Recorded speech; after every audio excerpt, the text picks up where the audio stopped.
राष्ट्रपिता महात्मा गांधी ने कहा था, शिक्षा ऐसी होनी चाहिए जो बालक का शारीरिक, मानसिक और बौद्धिक विकास करे। कोरोना काल में हम लोगों ने देखा कि सारे स्कूल जब बंद थे तो हमारे शिक्षकों ने शिक्षा के अलग जगह रखा। पढ़ाई तुम्हार द्वार, मोहल्ला क्लास, ऑनलाइन कक्षाओं के माध्यम से उन्हें निरंतर शिक्षा दे रहे थे। वैज्ञानिकों के अनुसंधान से में पता चला कि मनुष्य के मस्तिष्क का 85% विकास बाल्य अवस्था में ही हो जाता है और इसलिए छत्तीसगढ़ सरकार ने आंगनवाड़ी के साथ आज 5000 बालवाड़ी का भी की शुरुआत की है, जो एक नवाचार हम लोग कर रहे हैं। इससे निश्चित रूप से बच्चों को इसका लाभ होगा, उसके लिए बधाई। दूसरी तरफ स्वामी आत्मानंद अंग्रेजी स्कूल हमने शुरुआत की और लगभग 12,000 शिक्षक भर्ती हो गई है। अब 10,000 और शिक्षकों की नियुक्ति एक साल में होने जा रहा है। तो शिक्षकों की जो कमी है वो हम दूर कर रहे हैं और उसके साथ साथ जिस प्रकार से डॉक्टर आलोक शुक्ला ने अपने प्रारंभिक उद्बोधन में बताया कि पहले कभी स्कूल के संधारण के लिए राशि नहीं रखी जाती थी, लेकिन इस साल हम लोगों ने 500 करोड़ रुपए की राशि इसमें रखा है ताकि स्कूलों को संधारण किया जाए। जीर्ण शीर्ण जो स्कूल हो गए हैं उसके फिर से बनाया जाए, उसके घेरा, अतिरिक्त कमरे, रंग रोगन, पोताई, इस सब करने के लिए 500 करोड़ की राशि रखी गई है ताकि आने वाले एक साल में हमारा इस ग्रामीण क्षेत्र हो या शहरी क्षेत्र हो, सभी स्कूल सुंदर रह सके। कैंपस अच्छा रहेगा तो पढ़ाने वाले को भी और पढ़ने वाले दोनों को एक वातावरण मिलता है, तो वो आवश्यकता है भी और जिसकी तरफ लगातार पहले उपेक्षा की गई थी अब उसे दूर किया जाएगा। एक और शिक्षा के क्षेत्र में एक बहुत ही मजबूत कदम उठाते हुए नवा रायपुर अटल नगर सेक्टर 32 में प्रस्तावित उत्कृष्ट शिक्षण संस्थान का आज शिलान्यास किया गया और ये बहुत ही महत्वाकांक्षी योजना कि एक ऐसा स्कूल बने जो अंतर्राष्ट्रीय स्तर का हो और छत्तीसगढ़ उत्कृष्ट विद्यालय सोसाइटी के द्वारा इसे संचालन किया जाएगा। वहाँ हॉस्टल रहेगा, सारी कुछ व्यवस्थाएं वहाँ होगी, अत्याधुनिक सारी सुविधाएं उसमें दी जाएगी। तो एक उत्कृष्ट शिक्षण संस्थान अब हमारे छत्तीसगढ़ में भी बनने जा रहा है और मुझे उम्मीद है कि अगले एक साल में इसे पूरा कर लिया जाएगा। मैं इसके लिए बधाई देता हूँ। आज आधुनिकता और तकनीकी के लिए जहाँ हमें अंग्रेजी माध्यम स्कूल खोले हैं, अब अंग्रेजी माध्यम के कॉलेज भी खोलने वाले हैं। हमने सभी स्वामी आत्मानंद स्कूलों में कंप्यूटर शिक्षा को अनिवार्य करने का निर्णय भी किया है। छत्तीसगढ़ की विरासत को बच्चों को सिखाने के लिए हमने निर्णय भी लिया है कि सभी स्कूलों में सप्ताह में एक दिन छत्तीसगढ़ की स्थानीय भाषा बोलियों को समर्पित करेंगे। आदिवासी क्षेत्रों में इस दिन स्कूलों में स्थानीय आदिवासी बोली में बातचीत कार्यक्रम होंगे, जिसमें कुड़ुक है, सरगुजिया है, हलबा है, गोड़ी है, दोरला है, इन सब बोलियों में उस दिन होंगे और बचत जो स्कूल है उसमें छत्तीसगढ़ी भाषा में कार्यक्रम होंगे।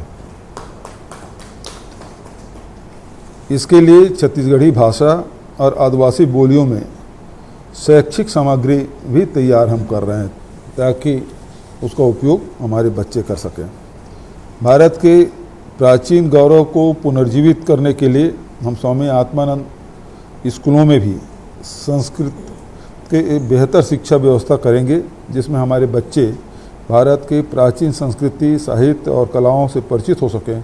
ऐसे इसमें गर्व महसूस कर सकें। तो इसलिए स्वामी आत्मानंद अंग्रेजी स्कूल में भी संस्कृत में भी पढ़ाई होगी, संस्कृत के क्लास लगेंगे, इसे सभी स्कूलों में अनिवार्य किया जाएगा।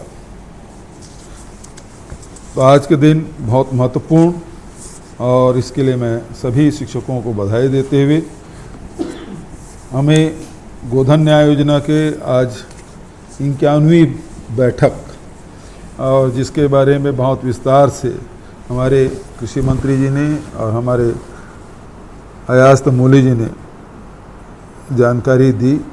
हर 15 दिन में हम लोग बैठते हैं और राशि वितरण करते हैं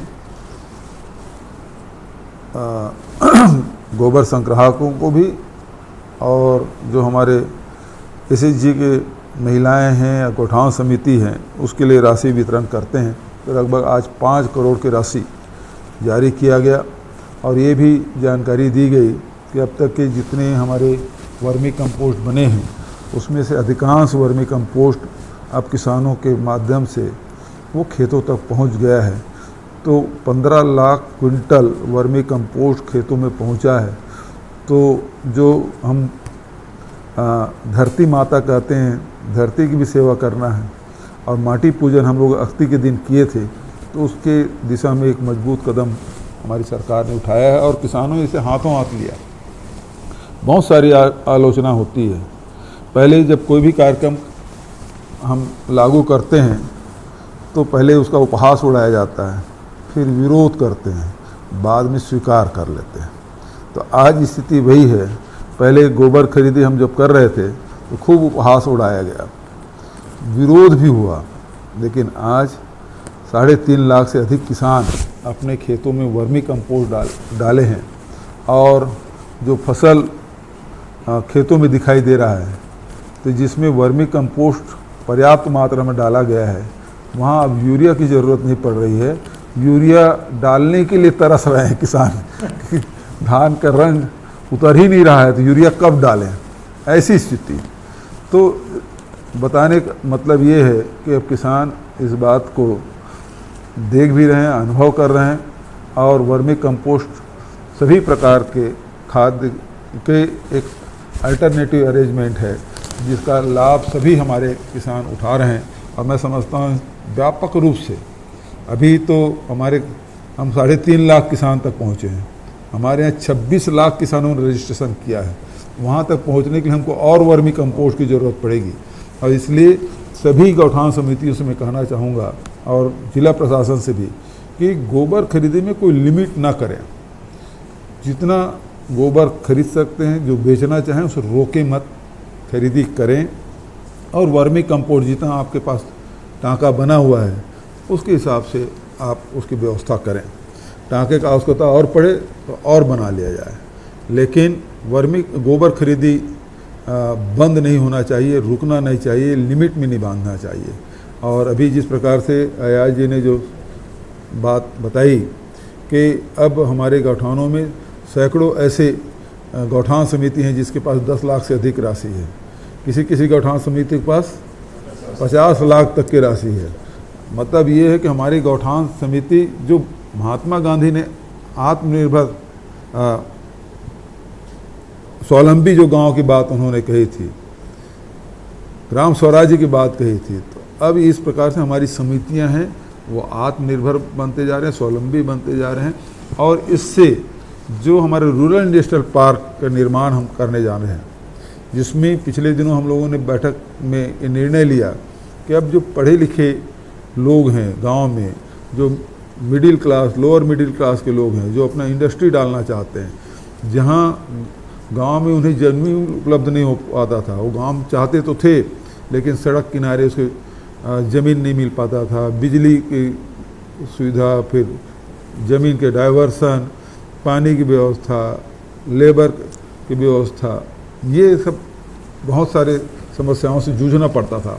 अब रूरल इंडस्ट्रियल पार्क के माध्यम से उनको भी अवसर देंगे जो अपना खुद का छोटे मोटी इंडस्ट्री लगाना चाहते हैं, तो उससे गांव में और रोज़गार बढ़ेगा। और जो लोग नवाचार करना चाहते हैं, जो गांव में रह के ही अपना रोज़गार धंधा करना चाहते हैं, ऐसे लोगों के लिए बेहतर अवसर इससे मिलेगा, ताकि इससे वैसे तो छत्तीसगढ़ में अभी 0.4% ही बेरोजगारी दर है और भी इसमें कमी आएगी। मैं समझता हूँ कि हम 100% रोजगार की तरफ बढ़ेंगे।